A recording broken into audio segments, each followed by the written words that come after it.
In this video, I want to give an overview of the fee structures that architects typically use for designing projects. There are three basic types of fees and many permutations of those.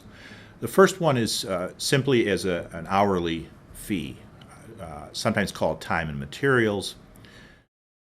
The materials part of that architects would call reimbursable expenses. So it's their time plus whatever reimbursable expenses they have.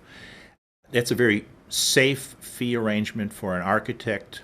He establishes his hourly rates for the various people that are working on the project and simply bills the owner then for the actual time spent on the project.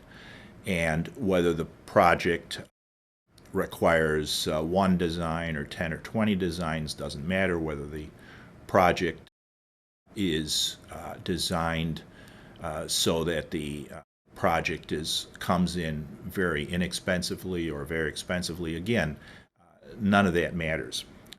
A second fee arrangement is a fixed fee. So the architect tells the owner, here's what I'm going to charge. I'm going to charge X dollars plus expenses. That's a very simple one for the owner because the owner knows exactly what he's getting. Typically, the reimbursable expenses are not a huge addition to that basic fixed fee.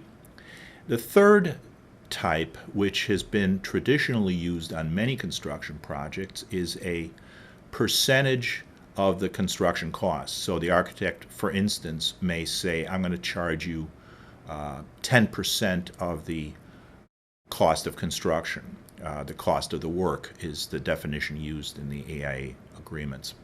So whatever the contractor charges the owner, architect then, at the end of the day, bills a total of X% of that construction cost. Now, typically, architects work in phases. There are one or more design phases at the beginning of the project where the project scale and scope is established, the types of materials and so on. Then there is the construction documents phase where the architect prepares the various documents that are to be used by the contractor and for permitting to build it. There's usually a bidding or negotiation phase and construction administration phase. So the architect's fee, the total percentage fee that the architect is doing is then subdivided into those various phases. So he earns a certain amount for each phase. That's usually spelled out in the contract. There are obviously advantages and disadvantages to each of these. One of the disadvantages that the owners perceive in the percentage of construction cost fee arrangement is owners argue that it provides an incentive for the architect to design the Taj Mahal. The project goes sky high in cost, and of course the owner's fee at that point goes up. There is a way around that, which I believe is fair to all the parties, and that is to start out with either an hourly rate fee or a percentage fee based on some assumed price, and then once the project is well defined and the parties can come up with a figure of what this project should cost, whether that's the final cost or not, but what this project really should cost, at that point convert it to a fixed fee.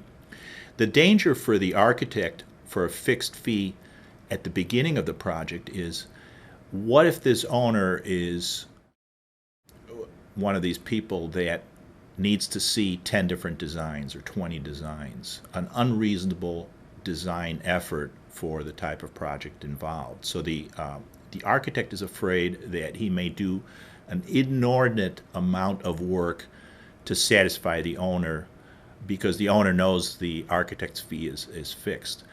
Generally, the construction documents phase, it is what it is, and a certain amount of effort goes into it. It's the design phases where the architect may do a lot more work or a lot less, depending on all kinds of influences beyond just what the architect normally does. So there are ways to accommodate both the architect and the owner in how the fees are structured.